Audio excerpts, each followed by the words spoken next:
السلام علیکم ورحمۃ اللہ وبرکاتہ۔ الحمد للہ رب العالمین والعاقبۃ للمتقین والصلاة والسلام علی رسولہ الکریم، اما بعد فاعوذ باللہ من الشیطان الرجیم، بسم اللہ الرحمن الرحیم۔ انما المؤمنون اخوة فاصلحوا بین اخویکم واتقوا اللہ لعلکم ترحمون۔ عن علی رضی اللہ تعالی عنہ قال النبی صلی اللہ علیہ وسلم للمسلم على المسلم ستة بالمعروف او كما قال عليه الصلاة والسلام۔ اللهم صل على محمد وعلى آل محمد كما صليت على إبراهيم وعلى آل إبراهيم إنك حميد مجيد۔ اللهم بارك على محمد وعلى آل محمد كما باركت على إبراهيم وعلى آل إبراهيم إنك حميد مجيد۔ عزیزان گرامی قدر، دوستو، بزرگو، اللہ تبارک و تعالی نے ہم سب کو جو دین عطا فرمایا ہے، جو مذہب عطا فرمایا ہے، وہ مذہب، وہ دین مکمل ہے۔ اس دین کے اندر کوئی کمی بیشی کی گنجائش نہیں ہے۔ اسلام مذہب یہ واحد ایسا مذہب ہے کہ ہر ایک چیز کو کھول کھول کر کے بیان کیا ہے تاکہ ہر انسان زندگی آسانی کے طریقے سے گزار سکے۔ آپ اسلام کو چھوڑ کر کے کوئی ایک مذہب بھی آپ لے آئیے، کوئی بھی مذہب ہو، چاہے یہودیت کا مذہب لے آئیے، عیسائیت کا مذہب لے آئیے، کوئی بھی مذہب آپ لے آئیے، اس مذہب کے اندر وہ چیزیں آپ کو نہیں ملے گی جو مذہب اسلام کے اندر ملتی ہے۔ حتیٰ کہ جب انسان کھانا کھائے تو کھانے کا طریقہ کیا ہونا چاہیے یہ بھی موجود ہے۔ جب انسان دنیا سے جانے کا وقت آئے تو اس کے ساتھ کیا برتاؤ کرنا چاہیے یہ بھی چیزیں موجود ہے۔ اگر کسی بھائی کا انتقال ہو جائے تو اس کے جنازے میں شرکت کریں گے، اس کا ثواب کیا ملے گا یہ چیزیں بھی موجود ہے۔ اگر کوئی انسان آپ کی دعوت کرے تو دعوت کو قبول کرنا چاہیے یا نہیں کرنا چاہیے یہ چیزیں بھی آپ کو مذہب اسلام کے اندر موجود ہے۔ گویا کہ مکمل ضابطۂ حیات کا نام اسلام ہے، مکمل زندگی کا نام اسلام ہے، دستور العمل کا نام اسلام ہے۔ کوئی مذہب ایسا مذہب نہیں ملے گا، یہ کوئی اس لیے کہ رب العالمین نے اعلان فرمایا وَمَن يَبْتَغِ غَيْرَ الْإِسْلَامِ دِينًا فَلَن يُقْبَلَ مِنْهُ وَهُوَ فِي الْآخِرَةِ مِنَ الْخَاسِرِينَ۔ اگر انسان کو یہ چاہے، کوئی تمنا یہ کرے اسلام کو چھوڑ کر کے کوئی اور مذہب ہم اپنا لے، اسلام کو چھوڑ کر کے دوسرے مذہب میں شامل ہو جائے، اگر کوئی انسان یہ چاہے فَلَن يُقْبَلَ مِنْهُ، اس کی یہ بات نہیں مانی جائے گی، اس کا یہ عمل قابل قبول نہیں ہوگا۔ اگر سچائی اور امانت داری اور تمام چیزیں اگر کسی مذہب میں ہیں اس کا نام اسلام ہے۔ سرور دو عالم جناب رسول اللہ صلی اللہ علیہ وسلم نے ایک مبارک احادیث فرمایا ہے کہ ایک مسلمان ہے، دوسرا بھی مسلمان ہے، دونوں کے کیا حقوق ہے۔ جمعہ کا دن جو آپ یہاں ایک جگہ جمع ہو کر کے نماز پڑھ رہے ہیں اس کے بھی فوائد الگ ہے، تاکہ یہ بات معلوم ہو جائے کہ مسلمانوں کے درمیان اتحاد پیدا ہو جائے، مسلمانوں کے درمیان اتفاق پیدا ہو جائے، مسلمانوں کو پتہ یہ چل جائے کہ محلے میں کون کس انسان کو بیماری لگی ہوئی ہے، اس محلے میں کون انسان کس طریقے سے پریشان حال ہے۔ یہ ساری چیزیں کب پتہ چلے گا؟ اسی وقت پتہ چلے گا جب تمام لوگ ایک جگہ آ کر کے نماز پڑھیں گے تو معلوم ہوگا کہ فلاں شخص نہیں آیا ہے، ارے اسے کیا ہوا ہے، اس کو جا کر کے خیریت معلوم کرنا ہے، جا کر کے وجہ دریافت کرنا ہے کہ آخر وہ انسان آتا تھا آج وہ آیا کیوں نہیں ہے۔ ہر ایک چیز کے اندر کوئی نہ کوئی خوبی آپ کو ضرور نظر آئے گی۔ سرور دو عالم جناب رسول اللہ صلی اللہ علیہ وسلم نے ارشاد فرمایا، اس حدیث کے راوی حضرت علی بن ابی طالب رضی اللہ تعالی عنہ ہے۔ یہ کون صحابہ ہے؟ یہ حضرت علی رضی اللہ تعالی عنہ اللہ کے نبی علیہ السلام کے آخری داماد ہے۔ حضرت علی رضی اللہ تعالی عنہ یہ اللہ کے نبی علیہ السلام کی چہیتی بیٹی حضرت فاطمہ رضی اللہ تعالی عنہ کا نکاح حضرت علی رضی اللہ تعالی عنہ سے ہوا ہے۔ یہ وہی حضرت علی رضی اللہ تعالی عنہ ہے کہ جب میدان خیبر میں جب ایک قلعہ فتح نہیں ہو رہا تھا، ایک قلعہ تمام قلعے فتح ہو چکا تھا، صرف ایک قلعہ فتح نہیں ہو رہا تھا، اللہ کے نبی نے اعلان کیا کہ کل میں جھنڈا، کل میں علم، کل میں ایسے انسان کو دوں گا کہ اس سے اللہ بھی راضی ہے، اس سے اللہ کے نبی بھی راضی ہے، اور وہ بھی اللہ سے اور اللہ کے رسول سے راضی ہے۔ تمام صحابہ کرام یہ سوچ رہے تھے شاید کہ باری میری ہو، شاید کہ یہ نمبر میرا آنے والا ہے۔ ہر ایک صحابہ یہ تمنا کر رہے ہیں کہ آخر کل یہ جھنڈا، یہ عالم، یہ پرچم کس کو ملے گا، وہ انسان کتنا خوش نصیب ہوگا کہ کل اللہ کے نبی وہ پرچم دیں گے۔ چنانچہ جب دیکھا گیا تمام صحابہ موجود ہے، حضرت علی رضی اللہ تعالی عنہ موجود نہیں ہے، اللہ کے نبی نے فرمایا کہ علی کہاں ہے؟ فرمایا کہ اس کی آنکھوں میں بیماری ہے، ان کی آنکھ دکھ رہی ہے۔ اللہ کے نبی نے فرمایا کہ انہیں بلا لاؤ۔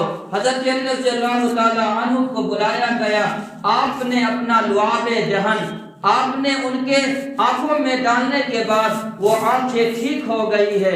وہ لعاب دہن، وہ دھوپ جو اللہ کے نبی علیہ السلام نے لگانے کے ذریعے سے آنکھیں ٹھیک ہو گئی ہے۔ حضرت علی رضی اللہ تعالیٰ عنہ فرماتے ہیں کہ اس کے بعد مجھے یہ محسوس نہیں ہوتا تھا کہ کس آنکھ میں تکلیف تھی، کس آنکھ میں تکلیف نہیں تھی۔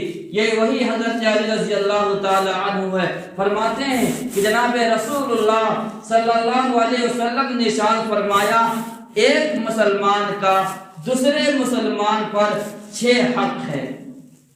ایک مسلمان دوسرے مسلمان کے ساتھ کیا حق ہے، کس طریقے سے زندگی بسر کرنی چاہیے، یہ دیکھنے میں چھوٹا سا عمل ہے۔ آپ کو جب یہ بات سنیں گے تو ایسا لگے گا کہ یہ کوئی مشکل کام نہیں ہے، ہر ایک آدمی اس کو 6 کو کر سکتا ہے، لیکن یہ ہے کہ لاپرواہی ہے اور اس پر دھیان نہیں ہے۔ لیکن اس پر اجر کتنا ہے، ثواب کتنا ہے، نیکیاں کتنی ہے، اس کا اندازہ آپ کو ابھی پتہ چل جائے گا کہ ثواب کتنے ہیں، لیکن ہم لوگ اس سے غافل ہیں۔ فرمایا سب سے پہلا حق ایک مسلمان کا دوسرے مسلمان پر حق یہ ہے کہ یسلم علیہ اذا لقیہ، جب ایک آدمی دوسرے آدمی سے ملے، ملاقات ہو، اور جب ایک آدمی دوسرے کے پاس جائے تو سب سے پہلا حق یہ اسے سلام کرے۔ کیا کرے؟ سلام کرے۔ یہ پہلا حق ہے، ایک مسلمان کا حق ہے دوسرے مسلمان پر کہ سلام کرے۔ سلام کرنا یہ کتنی بڑی اہم ترین چیز ہے۔ اللہ کے نبی علیہ السلام نے ارشاد فرمایا، مختصراً حدیث کا خلاصہ عرض ہے، فرمایا سلام کرنے سے اگر کوئی آدمی گھر میں داخل ہو اور گھر والوں کو وہ سلام کرتا ہے تو سلام کرنے کے ذریعے سے رب العالمین برکت کا ذریعہ اور برکتیں نازل فرماتا ہے۔ سلام کے ذریعے سے برکت نازل ہوتی ہے گھر میں۔ آپ جب گھر میں داخل ہو تو گھر والوں کو سلام کرنا چاہیے، اس کے ذریعے سے گھر میں برکت آتی ہے۔ اور سلام کے ذریعے سے محبت پیدا ہوتی ہے۔ جب ایک آدمی دوسرے آدمی کو سلام کرے گا اس سے آپس میں محبت پیدا ہوتی ہے۔ کوئی ایسی چیز ہے کہ جس کے ذریعے سے آپس میں محبت پیدا ہو تو اس کا نام سلام ہے۔ سلام کے ذریعے سے نفرت ختم ہوتی ہے، سلام کے ذریعے سے دشمنی ختم ہوتی ہے، سلام کے ذریعے سے آپس میں پیار اور محبت بڑھتا ہے۔ سلام کے ذریعے سے انسان کے دل کے اندر جو کدورت ہے، جو نفرت ہے، جو بغض ہے، جو حسد ہے وہ دور ہوتا ہے۔ اللہ کے نبی علیہ الصلوۃ والسلام نے ارشاد فرمایا کہ سلام جو آدمی سلام میں پہل کرے گا، جو آدمی سب سے پہلے سلام کرے گا اس کے اندر کبھی بھی بڑائی نہیں ہوگی، وہ تکبر سے پاک ہوگا، وہ گھمنڈ سے پاک ہوگا، اس کے اندر کبھی بھی گھمنڈ نہیں ہو سکتا ہے جو سلام میں ابتدا کرے۔ تو یہ سلام ایسی چیز ہے جس کو آج معاشرہ سلام کو بھلا دیا ہے۔ حالانکہ سلام جہاں سلام کرنے سے نیکی ملتی ہے، حضرت عمران بن حسین رضی اللہ تعالیٰ عنہ روایت کرتے ہیں اللہ کے نبی علیہ الصلوۃ والسلام آپ تشریف فرما تھے، ایک صاحب تشریف لائے، انہوں نے سلام کیا، السلام علیکم۔ اللہ کے نبی علیہ الصلوۃ والسلام نے سلام کا جواب دیا، پھر وہ صاحب تشریف وہیں رکھے وہیں وہ بیٹھ گئے۔ اللہ کے نبی نے فرمایا 10، یعنی اسے السلام علیکم سے 10 نیکیاں مل گئی ہے۔ پھر اسی وقت ایک دوسرا انسان آیا اور آ کر کے پیغمبر علیہ الصلوۃ والسلام کو سلام کیا، السلام علیکم ورحمۃ اللہ۔ اللہ کے نبی نے جواب دیا، جواب دینے کے بعد وہ صاحب وہی مجلس میں بیٹھ گئے۔ اللہ کے نبی نے فرمایا اسے 20 ملی ہے، یعنی اس سلام کرنے کی وجہ سے اللہ نے اسے 20 نیکیاں عطا فرمائی ہے۔ پھر تیسرا آدمی آیا، آ کر کے مجلس میں سلام کیا، السلام علیکم ورحمۃ اللہ وبرکاتہ۔ تینوں جملوں کو ملا کر کے اس نے سلام کیا۔ اللہ کے نبی نے جواب دیا، جواب دینے کے بعد پھر وہ صاحب وہیں پر مجلس میں بیٹھ گئے۔ اللہ کے نبی نے فرمایا اسے 30 نیکیاں ملی ہے۔ معلوم یہ ہوا سلام کے ذریعے سے جہاں آپس میں محبت بڑھتی ہے، آپس میں پیار بڑھتا ہے، وہیں پر سلام کے ذریعے سے آپ کے نام اعمال میں اگر السلام علیکم آپ کہہ رہے ہیں تو 10 نیکیاں آپ کے نام اعمال میں لکھی جا رہی ہے۔ اگر آپ اس کے ساتھ ورحمت اللہ کی اضافہ کرتے ہیں، بڑھا دیتے ہیں، آپ کو 20 نیکیاں لکھی جا رہی ہے۔ اور اگر اسی کے ساتھ آپ تینوں جملہ کو ملا کر کے السلام علیکم ورحمت اللہ وبرکاتہ تینوں جملوں کو ملا کر کے اگر آپ کسی کو سلام کر رہے ہیں تو آپ کے نام اعمال میں 30 نیکیاں لکھی گئی ہے۔ آپ ذرا اندازہ تو لگائیے، یہ چھوٹا سا عمل ہے لیکن نیکیاں کس قدر ہے۔ آج ہم اور آپ گناہ اس قدر کر رہے ہیں جس کا کوئی شمار نہیں ہے۔ اگر یہی نیکیاں اگر کرنے لگے تو جہاں ایک طرف گناہ ہے وہیں دوسری طرف ہماری نیکیاں بھی تو ہوگی۔ چھوٹا عمل ہے، کوئی مشکل نہیں ہے۔ پھر سلام کے ذریعے سے اللہ کے نبی علیہ الصلوۃ والسلام نے ارشاد فرمایا کہ سلام جو آدمی کرتا ہے تو اس کے دل کے اندر کبھی بھی کبر، کبھی بھی گھمنڈ پیدا نہیں ہوتا ہے۔ اس لیے اگر آپ کا کسی سے بات نہیں بن رہا ہے، اگر آپ کا کسی سے تعلقات اچھا نہیں ہے، آپ پہلے ابتدا آپ کیجئے سلام کے ذریعے سے، شاید کہ ہو سکے بات بن جائے۔ سلام کے ذریعے سے اگر کوئی انسان غصہ میں بھی رہے، اگر آپ سلام کیجئے گا شاید کہ وہ غصہ وہ راحت میں بدل جائے گا۔ اس کا نام سلام ہے۔ السلام علیکم میں یہ ایسا جملہ ہے، اس کا معنی ہے کیا؟ السلام علیکم، تم پر سلامتی ہو، تم امن والا رہو، تم سکون سے رہو، تم چین سے رہو، تمہیں کوئی بھی مشکلیں پیش نہ آئے، تمہیں کوئی بھی پریشانیاں تمہیں لاحق نہ ہو جائے، تم امن سے رہو۔ وہی جواب میں پھر وہ انسان اس کے جواب میں کہتا ہے وعلیکم، کہ تمہیں بھی یہ سلامتی ہو، تم بھی سلامتی والا رہو۔ ایسا جملہ آپ اسلام کو چھوڑ کر کے کسی اور مذہب میں دکھا سکتے ہیں۔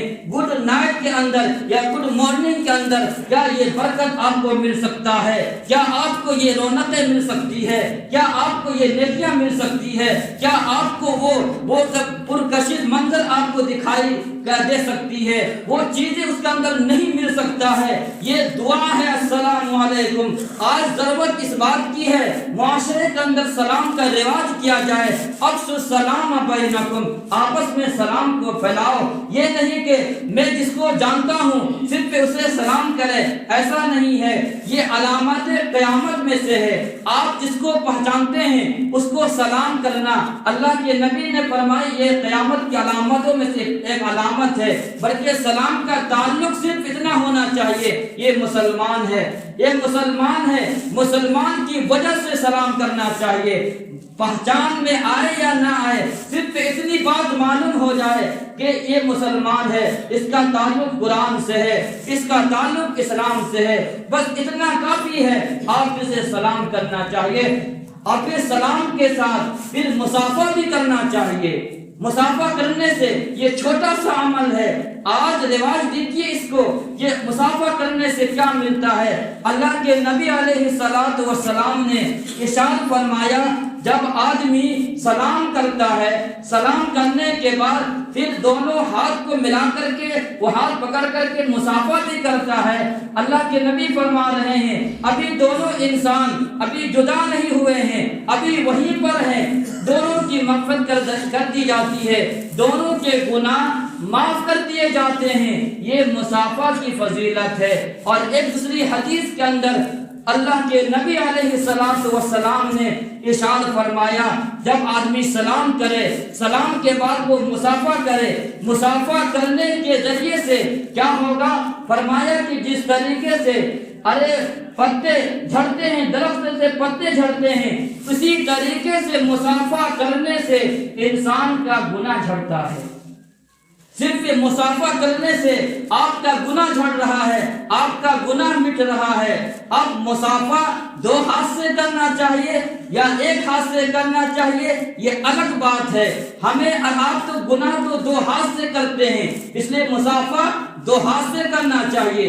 اس طریقے سے مصافحہ آپ سوچ سکتے ہیں یہ اسلامی طریقہ ہو سکتا ہے، اس طریقے سے، بلکہ اللہ کے نبی کے طریقے میں آپ اس طریقے سے مصافحہ کریں گے، یہ جھلک رہا ہے تواضع انکساری، اب معلوم یہ ہو رہا ہے واقعتاً یہ مصافحہ ہو رہا ہے۔ اور اس طریقے سے مصافحہ جو کچھ بھائی کرتے ہیں مجھے سمجھ میں نہیں آتا ہے انہیں ہوا کیا ہے۔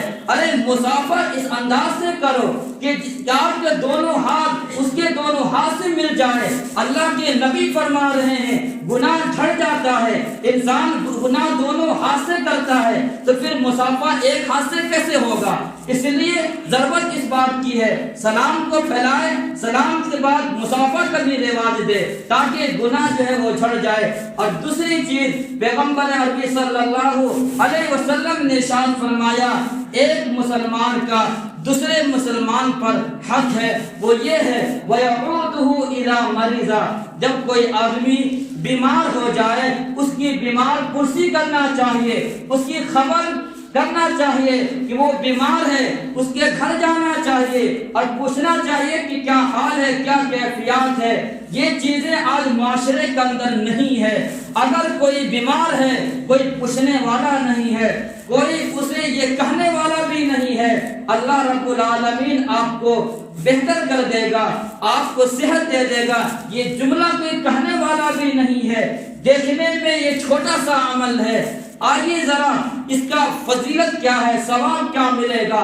ایک آدمی کسی بیمار کے یہاں جاتا ہے پوچھنے کے لیے، بیمار پرسی کرنے کے لیے، اللہ کے نبی علیہ الصلوۃ والسلام ارشاد فرما رہے ہیں کہ جو آدمی کسی بیمار کی عیادت کے لیے جاتا ہے تو اگر وہ صبح میں گیا ہے تو شام تک 70,000 فرشتے، کتنا 70,000 فرشتے اس کے لیے دعا کرتے رہتے ہیں۔ اور اگر وہ انسان شام کو گیا ہے عیادت کرنے کے لیے، کسی بیمار پرسی کرنے کے لیے، تو وہ شام سے لے کر کے صبح تک 70,000 فرشتے اس کے لیے دعا کرتے رہتے ہیں۔ یہ فضیلت ہے عیادت کرنے کی۔ اور ایک دوسری حدیث کے اندر جناب رسول اللہ صلی اللہ علیہ وسلم نے ارشاد فرمایا، کوئی آدمی کسی بیمار پرسی کرنے کے لیے کسی بیمار کے گھر جاتا ہے اور جا کر کے اس کے احوال اور اس کی کیفیات کا جائزہ لیتا ہے، اللہ کے نبی علیہ السلام ارشاد فرما رہے ہیں کہ 70 سال کی مسافت سے اس کو جہنم سے اس کو اتنا دور کر دیا جاتا ہے جتنا کہ 70 سال کی مسافت کے بقدر ہے۔ یعنی 70 سال میں آدمی جس قدر کو سفر کر کے وہ منزل طے کرے گا اتنا دور اس انسان کو جہنم سے دور کر دیا جاتا ہے۔ یہ فضیلت کس کی ہے؟ یہ فضیلت ہے بیمار پرسی کی۔ آپ جائے کسی بیمار کے یہاں، اس سے خبر گیری کرے، یہ فضیلت آپ کو مفت میں ملے گی۔ لیکن آج معاشرہ میں اس کا رواج نہیں ہے، نہ سلام کا رواج ہے، نہ مصافحہ کا رواج ہے۔ اور اگر کوئی بیمار ہو جائے اس کا مداد پرسی کرنے کے لیے کوئی انسان جاتا نہیں ہے۔ اور تیسرا حق ایک مسلمان کا دوسرے مسلمان پر ہے، اذا ماتا، جب کسی انسان کا انتقال ہو جائے تو آپ اس کے جنازے میں شرکت کیجئے، آپ اس کے جنازے میں جائیے۔ ایک مسلمان کا دوسرے مسلمان پر یہ چیزیں حق ہے، یہ ضروری ہے کہ ایک انسان دوسرے انسان کے یہاں جائے، اس کے جنازے میں شرکت ہو، اس کے کفن دفن میں شرکت کرے، یہ چیزیں حق رکھتی ہے۔ آج یہ بھی چیزیں نہیں ہے ہمارے معاشرے کے اندر۔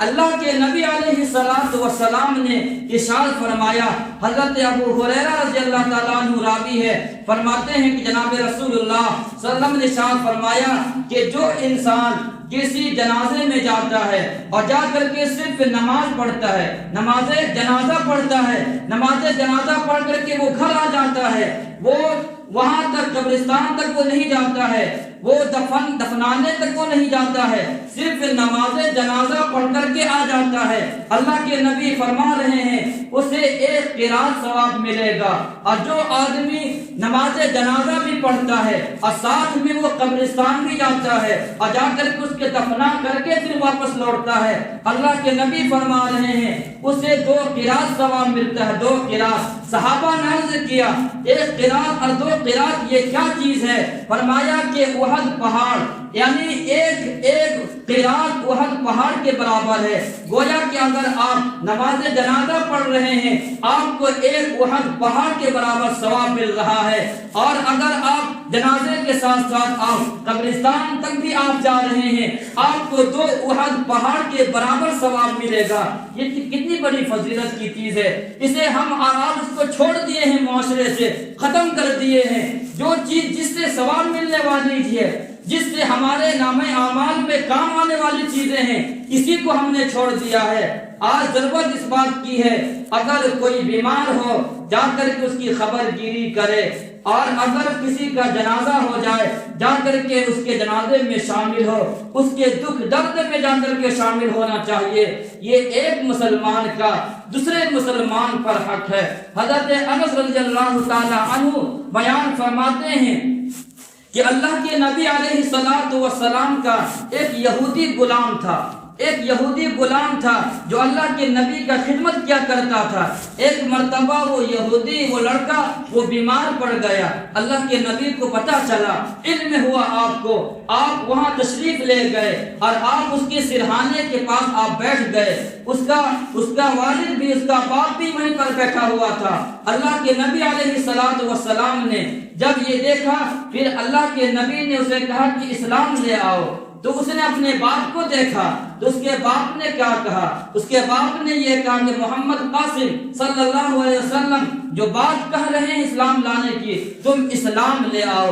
چنانچہ وہ بچہ یہودی وہ اسلام لے آیا، ایمان قبول کر لیا۔ اللہ کے نبی علیہ السلام اس گھر سے آپ اللہ کی تعریف کرتے ہوئے نکلے اور آپ نے فرمایا تمام تعریفیں اس اللہ تعالیٰ کے لیے ہے جس نے ایک شخص کو جہنم سے بچا لیا ہے۔ یہ فائدہ، یہ فوائد کس کے ہیں؟ بیمار پرسی کی ہے۔